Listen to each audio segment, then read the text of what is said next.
Hello friends, welcome back to Mansi study channel. दोस्तों, आज है 1 जुलाई 2024 और 1 जुलाई 2024 से रिलेटेड करंट अफेयर्स के जितने भी क्वेश्चन बन सकते हैं आज की क्लास में सारे क्वेश्चन को कवर करेंगे और हर क्वेश्चन से रिलेटेड इंपॉर्टेंट पॉइंट भी मैं आपको बताऊंगी। तो आप लोग पूरा क्लास बहुत ध्यान से देखिएगा। और दोस्तों, ये क्लास आपकी मॉर्निंग सुबह 7 AM पे डेली लाइव आती है।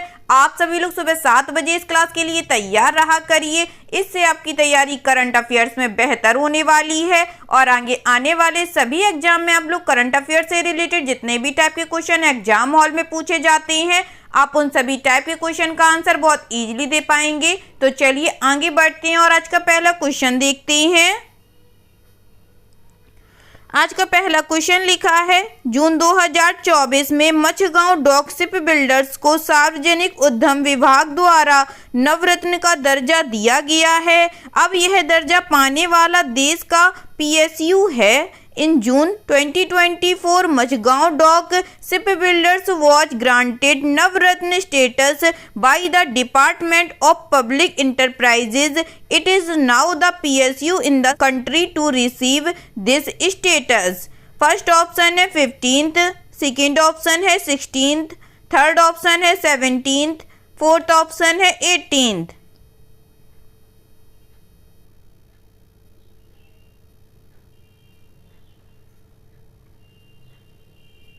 जल्दी से बताइएगा दोस्तों, इस क्वेश्चन का राइट आंसर क्या हो जाएगा। इस क्वेश्चन का जो राइट आंसर हो जाएगा फ्रेंड्स, वह है हमारा ऑप्शन नंबर डी 18th। चलिए इससे रिलेटेड इंपॉर्टेंट पॉइंटों को पढ़ते हैं।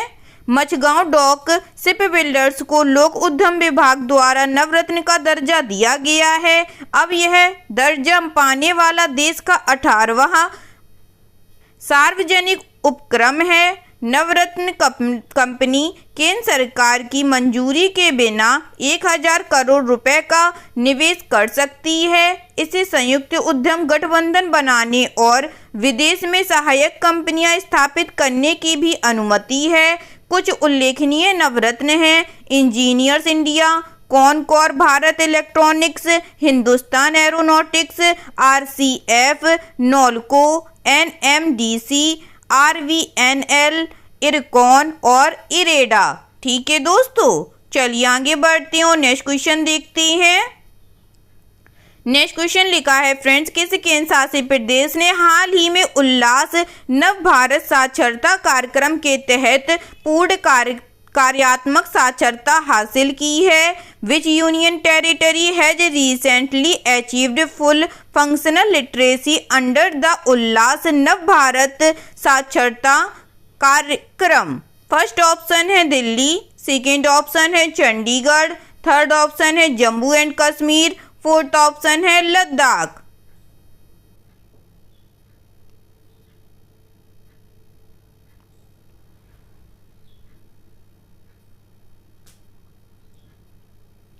बताइएगा दोस्तों, किस केंद्र शासित प्रदेश ने हाल ही में उल्लास नव भारत साक्षरता कार्यक्रम के तहत पूर्ण कार्यात्मक साक्षरता हासिल की है। इस क्वेश्चन का जो राइट आंसर हो जाएगा फ्रेंड्स, वह है हमारा ऑप्शन नंबर डी लद्दाख देश ने। चलिए इससे रिलेटेड इंपॉर्टेंट पॉइंटों को पढ़ते हैं। लद्दाख उल्लास नव भारत साक्षरता कार्यक्रम के अंतर्गत पूर्ण कार्यात्मक साक्षरता हासिल करने वाली पहली प्रशासनिक इकाई बन गई है। उपराज्यपाल डॉक्टर BD मिश्रा ने लेह में सिंधु सांस्कृतिक केंद्र में एक समारोह के दौरान यह घोषणा की। केंद्र शासित प्रदेश ने 97% साक्षरता को पार कर लिया है, जो केंद्र प्रायोजित योजना के लिए एक बड़ी सफलता है, जिसका उद्देश्य 15 वर्ष और उससे अधिक आयु के वयस्कों को बुनियादी साक्षरता, संख्यात्मकता और महत्वपूर्ण जीवन कौशल के साथ सशक्त बनाना है। ठीक है दोस्तों, चलिए आगे बढ़ते हैं और नेक्स्ट क्वेश्चन देखते हैं। नेक्स्ट क्वेश्चन लिखा है फ्रेंड्स, निम्नलिखित में से कौन अयोध्या में 650 करोड़ रुपए की लागत से मंदिर संग्रहालय का निर्माण करेगा। विच of the following will build 650 crore rupee museum of temple in Ayodhya. First option है अडानी ग्रुप, सेकेंड ऑप्शन है रिलायंस फाउंडेशन, थर्ड ऑप्शन है टाटा सन्स, फोर्थ ऑप्शन है L&T।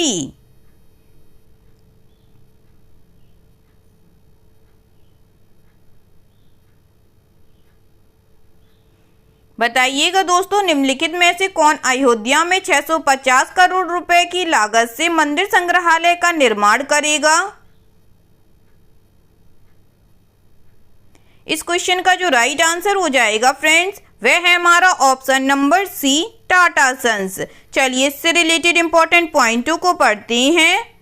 उत्तर प्रदेश मंत्रिमंडल ने अयोध्या में मंदिरों का संग्रहालय बनाने के टाटा सन्स के प्रस्ताव को मंजूरी दे दी है। यह परियोजना 650 करोड़ रुपए की है, जिसे टाटा के कॉरपोरेट सामाजिक उत्तरदायित्व कोष से वित्त पोषित किया जाएगा।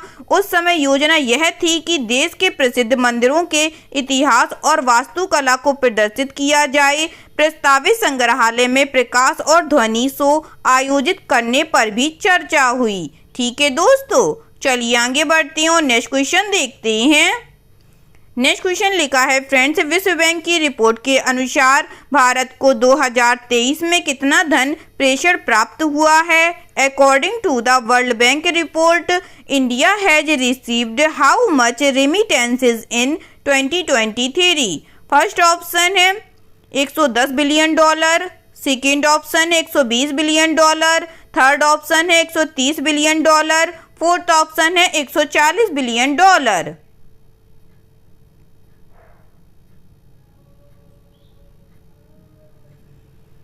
बताइएगा दोस्तों, विश्व बैंक की रिपोर्ट के अनुसार भारत को 2023 में कितना धन प्रेषण प्राप्त हुआ है।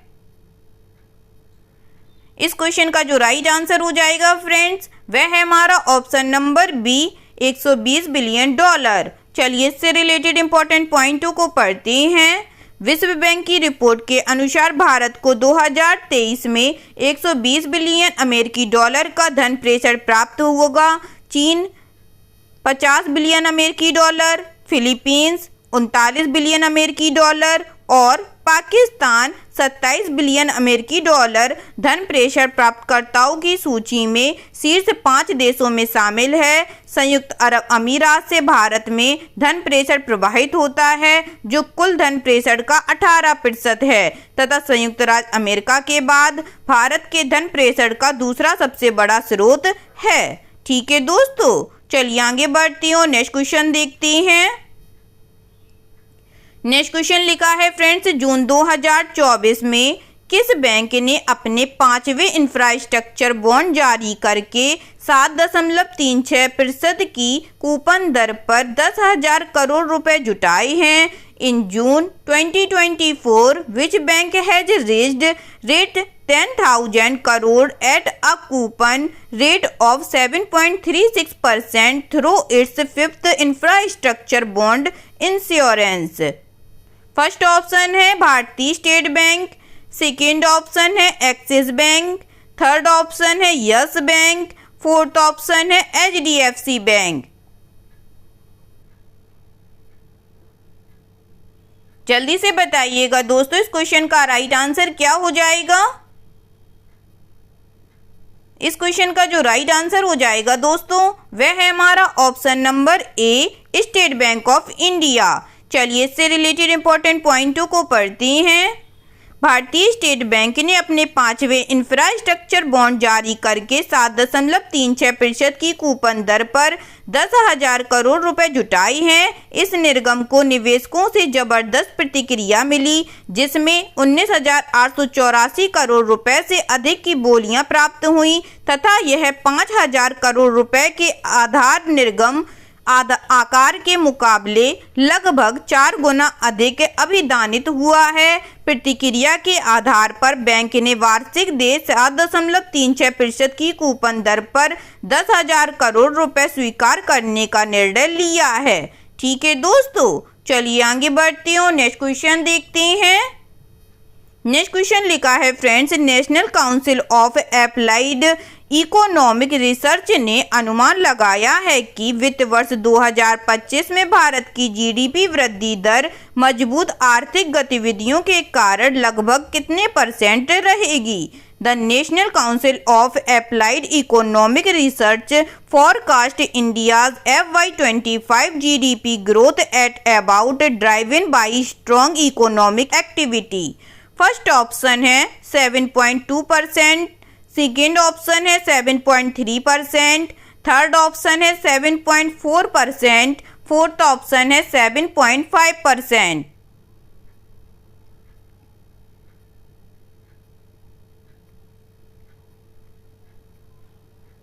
बताइएगा दोस्तों, national council of applied economic research ने अनुमान लगाया है कि वित्त वर्ष 2025 में भारत की जीडीपी वृद्धि दर मजबूत आर्थिक गतिविधियों के कारण लगभग कितने % रहेगी। इस क्वेश्चन का जो राइट आंसर हो जाएगा फ्रेंड्स, वह है हमारा ऑप्शन नंबर डी 7.5%। चलिए इस क्वेश्चन से रिलेटेड इंपॉर्टेंट पॉइंटों को पढ़ते हैं।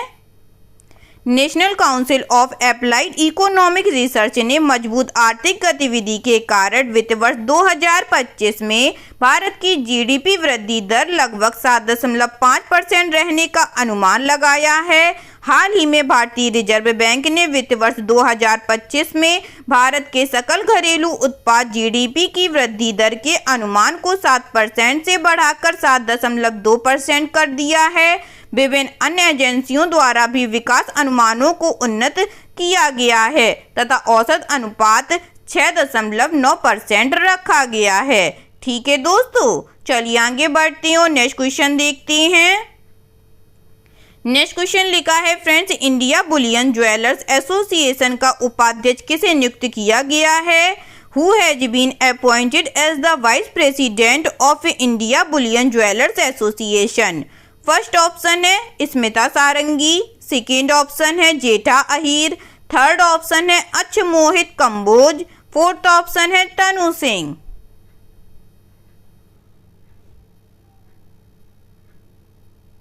बताइएगा friends, India bullion jewellers association का उपाध्यक्ष किसे नियुक्त किया गया है। इस क्वेश्चन का जो राइट आंसर हो जाएगा फ्रेंड्स, वह है हमारा ऑप्शन नंबर सी अच्छमोहित कंबोज को। चलिए इससे रिलेटेड इंपॉर्टेंट पॉइंटों को पढ़ते हैं। इंडिया बुलियन ज्वेलर्स एसोसिएशन ने अच्छमोहित कंबोज को अपना उपाध्यक्ष नियुक्त किया है। कंबोज अपने साथ बुलियन और आभूषण के क्षेत्र में प्रचुर अनुभव और विशेषज्ञता लेकर आई हैं और उनकी नियुक्ति से उद्योग में IBJA का नेतृत्व और मजबूत होगा।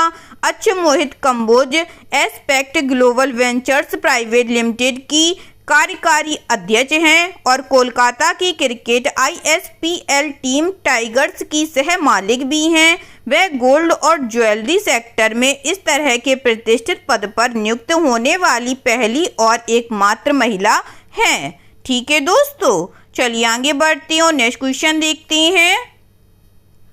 नेक्स्ट क्वेश्चन लिखा है फ्रेंड्स, प्रथम अंतर्राष्ट्रीय डेयरी फेडरेशन एशिया प्रशांत शिखर सम्मेलन किस शहर में आयोजित किया गया है। First international dairy federation Asia pacific summit has been organised in which city.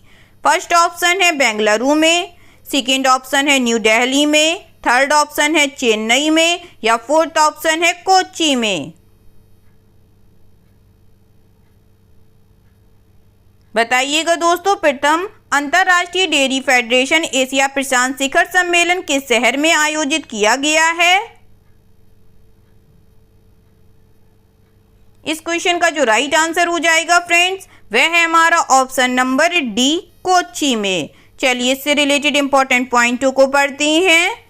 केंद्रीय मत्स्य पालन, पशुपालन और डेयरी मंत्रालय, राष्ट्रीय डेयरी विकास बोर्ड और अंतर्राष्ट्रीय डेयरी महासंघ संयुक्त रूप से कोच्चि में पहला IDF क्षेत्रीय डेयरी सम्मेलन एशिया प्रशांत 2024 आयोजित कर रहे हैं। डेयरी उद्योग में किसान केंद्रित नवाचार विषय पर आयोजित इस कार्यक्रम में वैश्विक डेयरी क्षेत्र के नेताओं और विशेषज्ञों को एक साथ लाकर गहन विचार विमर्श किया गया है। इस कार्यक्रम में 20 से अधिक देशों के 1000 से अधिक प्रतिनिधियों और प्रतिभागियों ने भाग लिया है।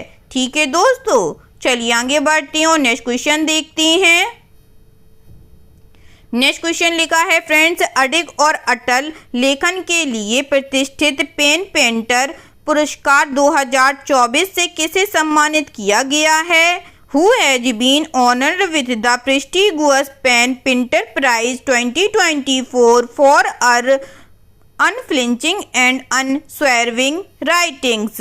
फर्स्ट ऑप्शन है अमिताभ घोष, सेकेंड ऑप्शन है विक्रम सेठ, थर्ड ऑप्शन है अरुंधति राय, फोर्थ ऑप्शन है अरविंद अडिगा।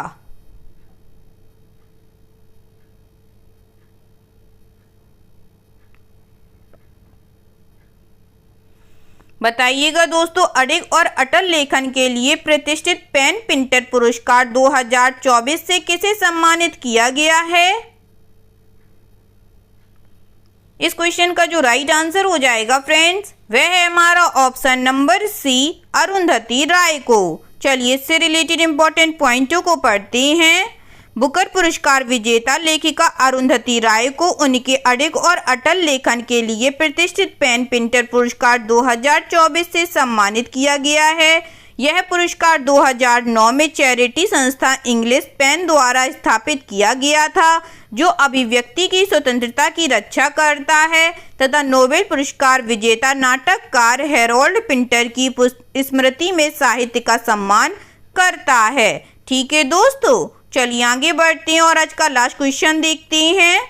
आज का लास्ट क्वेश्चन लिखा है फ्रेंड्स, जून 2024 में एक उल्लेखनीय उपलब्धि हासिल करने के लिए खबरों में रही अनुज अग्रवाल निम्नलिखित में से किस खेल से जुड़ी हैं? Anuj Agarwal who was seen in news in June 2024 for achieving a remarkable achievement is associated with which of the following sport? First option है टेनिस, सेकेंड ऑप्शन है घुड़सवारी, थर्ड ऑप्शन है बैडमिंटन, फोर्थ ऑप्शन है वुशु।